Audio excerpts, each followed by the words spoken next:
Okay, y'all, this one might be kind of weird. This might be coming out of left field, but I'm going to tell you my least favorite books that I have on my bookshelf. Hey everybody, welcome back to my channel. My name is Lydia Kyle, and I am so glad that you are here. If you haven't already, hit the subscribe button. I would love to have you as a new subscriber on my channel. I am an avid reader, book collector, and content creator. And today, I thought I would switch things up a little bit and tell you about the books that I like least on my shelves. Now, these are not the books that I have least enjoyed reading. These are not necessarily the worst books that I have ever read, but these are the books that are on my shelves despite the fact that I didn't really enjoy them for various reasons. I would like to preface this by saying I'm going to keep it respectful, I'm going to keep it polite, and I am not here to bash any authors. If you have taken the time to read a book, you've done a lot more than I ever have when it comes to literature. So I am proud of you, and I am so thankful for the way that you have contributed to the reading community. These are my least favorite books on my shelves, and that's okay.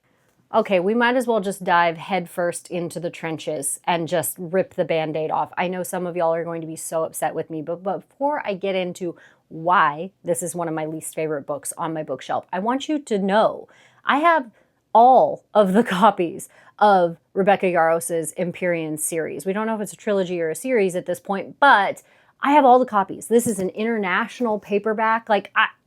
These are fine, okay? I have nothing against this or the author. However, Iron Flame is one of my least favorite books on my bookshelf. I feel like this book was a huge letdown. I loved Fourth Wing. I loved Fourth Wing. Iron Flame was such a letdown for me. I felt like the writing was a letdown. I felt like it was either rushed or it was driven a lot by burnout, which is completely understandable when you become an overnight sensation in the literary world like Rebecca Yarros did. There was a lot of pressure to get this book out.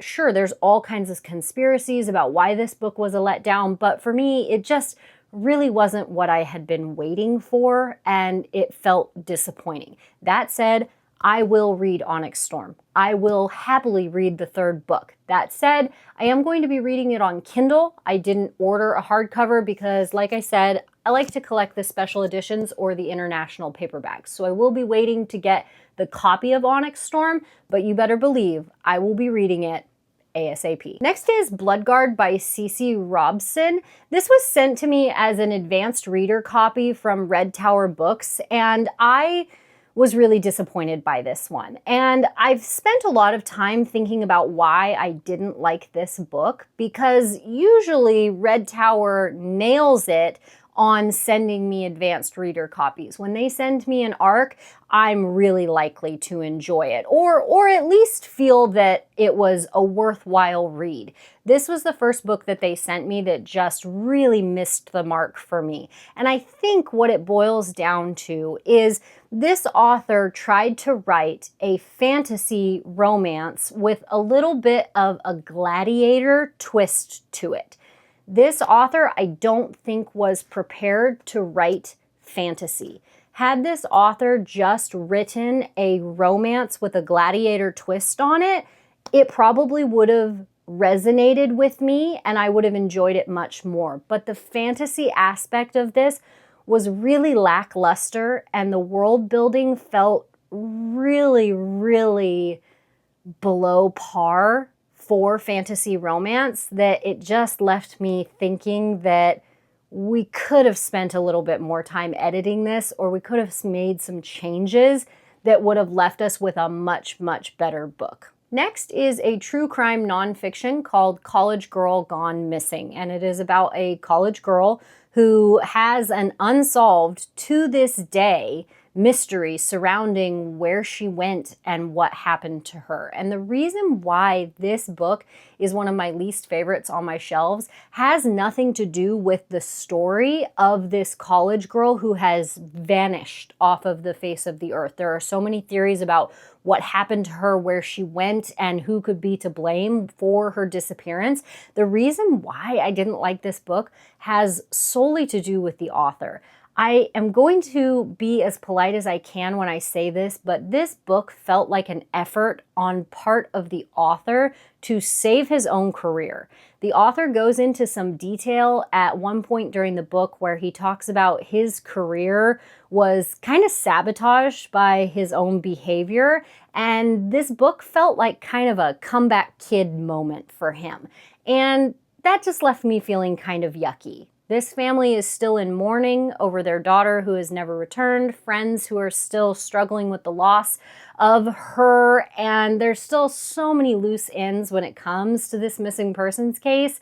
For the author to turn this into an opportunity to save his own career felt kind of weird. I cannot even believe that this book is on this list of least favorite books on my shelves, because this set itself up to be one of the best trilogies that I had ever read. This is book 3. This is Dreams of Gods and Monsters by Laini Taylor. It is the third book in the Daughter of Smoke and Bone trilogy by Laini Taylor.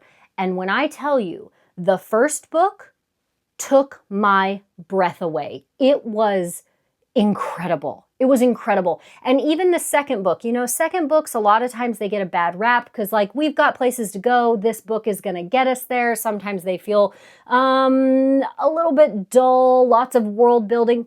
Even the second book in this trilogy, very, very good. Incredible world building that will blow your mind, imagery and writing that is just untouchable. And then this was the conclusion.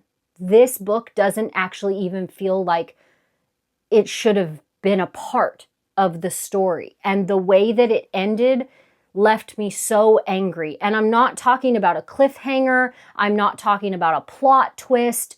It just felt like the most lackluster way to end one of the best trilogies that I could have possibly picked up. And yet, this kind of ruined it. Okay, the last one on the list is not on the list because I don't think that everyone should read it, because this is an incredibly important book. This is an incredibly important part of our history that has been relatively forgotten. I put it on the list because this is probably one of the hardest and most unenjoyable books that I have ever read in my life. This is The Rape of Nanking by Irish Chang, and it is very difficult to get through. The Rape of Nanking is known as the Forgotten Holocaust of World War II, and this book depicts the 6 weeks of absolute horror that happened when the Japanese military infiltrated the city of Nanking in China and completely decimated the population. This book, I don't even think I could give you a comprehensive list of the trigger warnings. You just need to know that this is incredibly difficult to wrap your head around, the depravity that the citizens of Nanking were subjected to during the occupation of their city. It's important to read this. Even if you are not able to sit down and read this book, I would highly suggest that you educate yourself on what happened in Nanking, whether that's through podcasts or YouTube. There are lots of ways that you can get this information, but this is 200 pages of just mind-boggling terror. As I stated at the beginning of this video, these are just books that are my least favorite on my shelves. It does not mean that they are bad books. It does not mean that they are not well-written books. It doesn't mean that they're not books that people love.